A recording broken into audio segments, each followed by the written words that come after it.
dans cette toute nouvelle vidéo pour les terminales ici en spécialité mathématiques, mais également ceux qui font en maths complémentaire. La vidéo va vous concerner. Alors donc ici on va apprendre à étudier le centre de variation d'une fonction.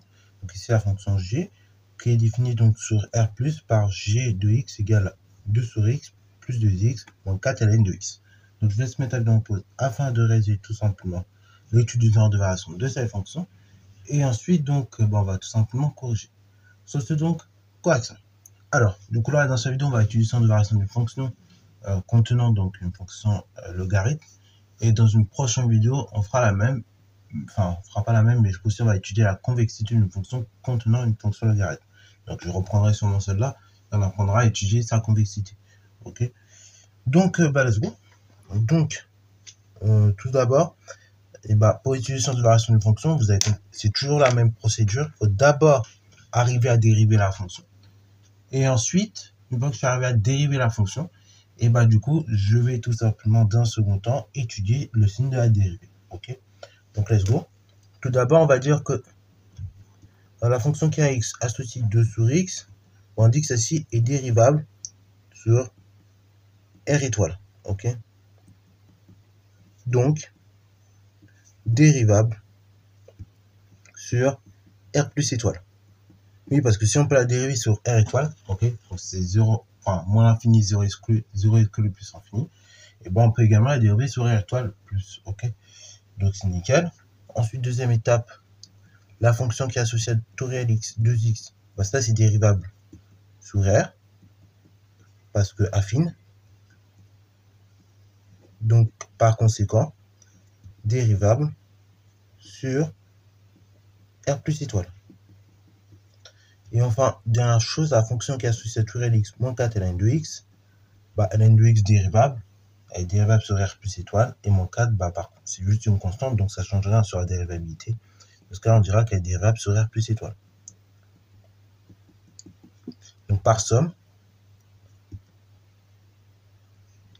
G plutôt, dérivable sur R plus étoile. Et après, tranquillement, je calcule ma dérivée. Donc pour tout réel x appartenant à réel et tout, à R plus étoile, je calcule tranquillement ma dérivée. G' de x égale. Donc c'est d'abord dérivée de 2 sur x. Alors 2 sur x, si ça vous gêne, regardez, on peut faire 2 fois 1 sur x. Ok, peut-être là vous allez mieux voir. Et donc, plus 2x moins 4 ln de x. Ok, et ça je dis que c'est g de x. Alors du coup, c'est 2 fois la dérivée de 1 sur x. Donc c'est 2 fois dérivée de 1 sur x. Là pareil, ça fait moins 1 divisé par tout simplement x au carré. Ok. Ensuite, j'ajoute à cela. Ensuite, deuxième étape, je dérive 2x. Alors, dérivée de 2x, c'est 2 fois, encore une fois, la dérivée de x. Dérivée de x, si vous vous rappelez plus, vous pourrez revoir dans 2 vidéos, mais je vais répéter beaucoup de fois cette année, ça fait 1. Et enfin, donc, moins 4 fois dérivée de ln de x. Ça, dérivée de ln de x, on a fait une vidéo là-dessus. Donc, on a vu que ça faisait 1 sur tout simplement x. Ok.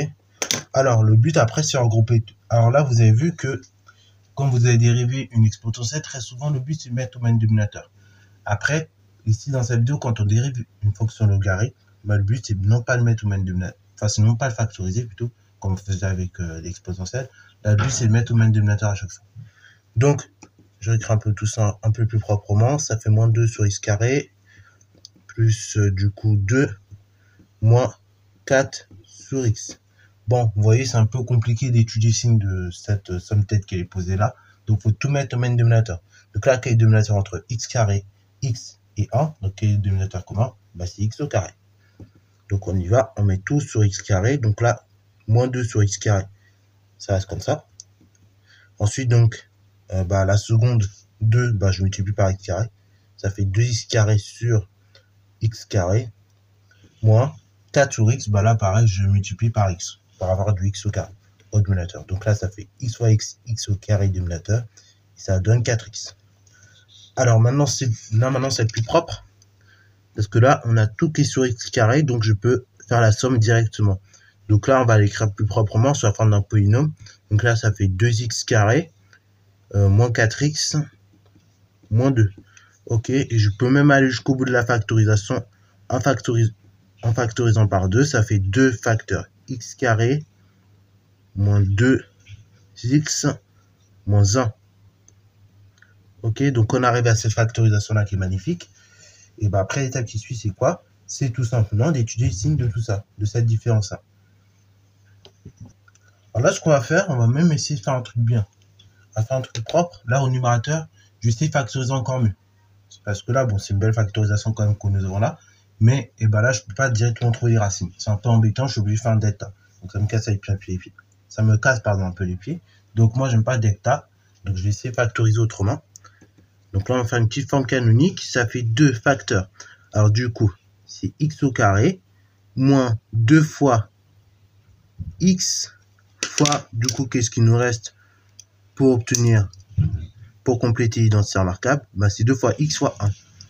Ok, pour obtenir 2x. Après, du coup, j'ajoute à ça 1 au carré. Et du coup, comme j'ai ajouté 1 au carré, je suis obligé de retirer 1 au carré. Donc, moins 1 carré. Et donc là, le x ici, c'est a. Voilà. Et le b, bah, c'est 1. Ok. Et donc, j'ai moins 1 carré, moins 1. Ok. Et tout ça divisé par x carré. Alors, pourquoi je m'embête à réécrire tout ça? Parce que du coup, ça fait 2 facteurs. Et là, regardez ce qu'on va faire.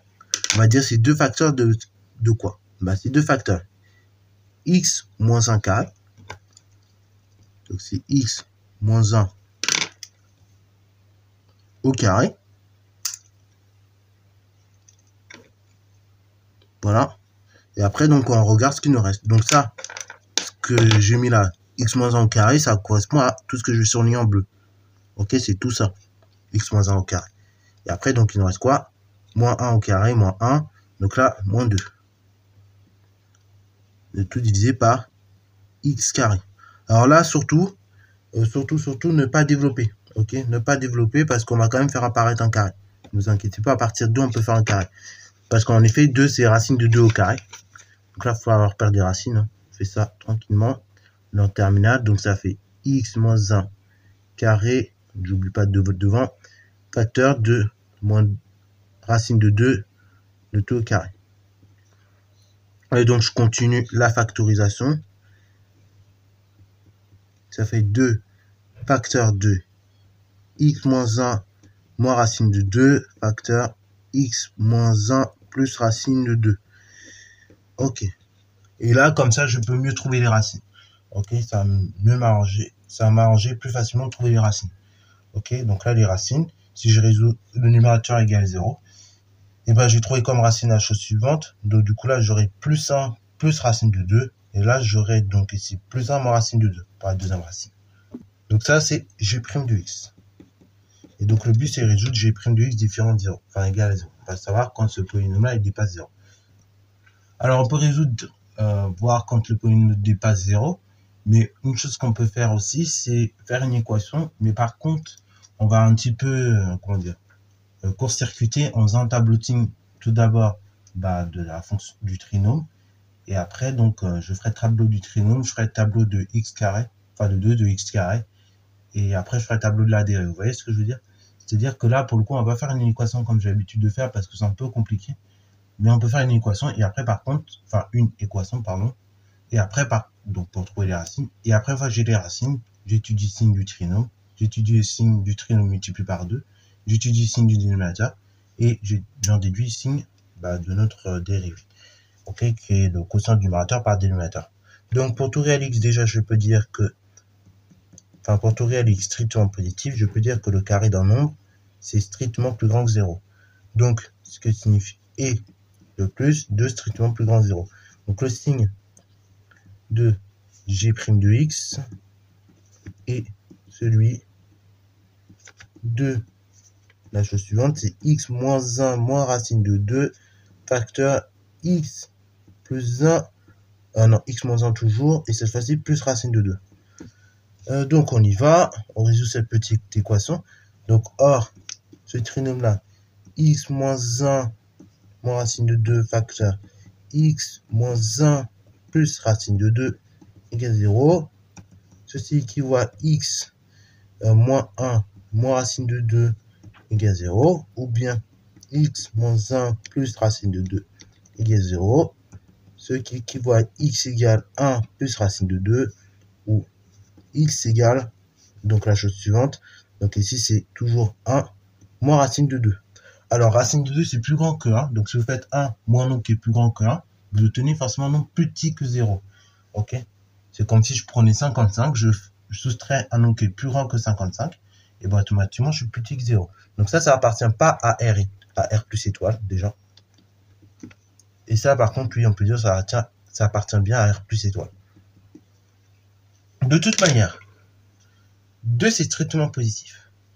Le dénominateur x carré est strictement positif. Donc en fait, entre mes deux racines, ça aurait été négatif. Ok? Donc ça, il faut juste bien prendre ça en compte. Pour faire la courbe rapidement, moi j'aime toujours, ceux qui me connaissent dans la vraie vie savent que j'aime bien faire des petites courbes. Donc ça, on va dire que c'est x1, ça on va dire c'est x2. Donc ça, x2, ça, x1. J'ai un coefficient. Donc là, ici, bien évidemment, ce trinôme-là, strictement positif, hein, parce que là, j'ai un coefficient 2 qui est strictement plus grand que 0. Et donc, en fait, la courbe de la fonction, ça ressemble à ça. C'est une parabole qui est donc tout simplement convexe sur R. Ok? Donc ça donne ça, ce style de courbe-là, vous voyez là. Et donc, tout simplement, entre mes deux racines-là, entre x1 et x2, et bah, la courbe est en dessous de l'axe des abscisses. Donc, du coup, dans tous les cas, elle est inférieure à 0, la fonction. Ok? Enfin, ce trinôme-là, il est inférieur à 0. Et après les deux racines, en dehors des deux racines, là, c'est strictement positif. Ok? Donc, pareil, là, on est en terminale. Essayez d'avoir la courbe quand même des fonctions en tête, donc polynôme de second degré. Comme ça peut vous aider parfois pour certaines résolutions. Alors, on y va. On va faire. Là, pour le coup, on va détailler. Parce que, comme j'ai pas fait d'inéquation, je suis obligé de détailler. Ok? Sinon, après, les profs de maths qui me regardent, ils vont me couper les cheveux. Voilà. Et même vous, dans votre copie, parfois, vous pouvez vous faire incendier. Donc, on va détailler comme ça. Ça vous montre comment marche sur une copie. Alors, on a dit que la fonction est définie sur R étoile, R plus étoile. Donc, elle n'est pas définie en 0. Ok, bah, enfin, une valeur interdite qui est 0. Et après, donc, on va jusqu'à plus l'infini comme ça. Alors, bon, on y va. Donc, tout d'abord, tout bêtement, je vais étudier le signe de 2. Bon, vous allez me dire, c'est très bête de faire ça, mais ça va vous aider. Donc 2, c'est tout bête, mais c'est strictement positif à chaque fois. Après, le signe du trinôme.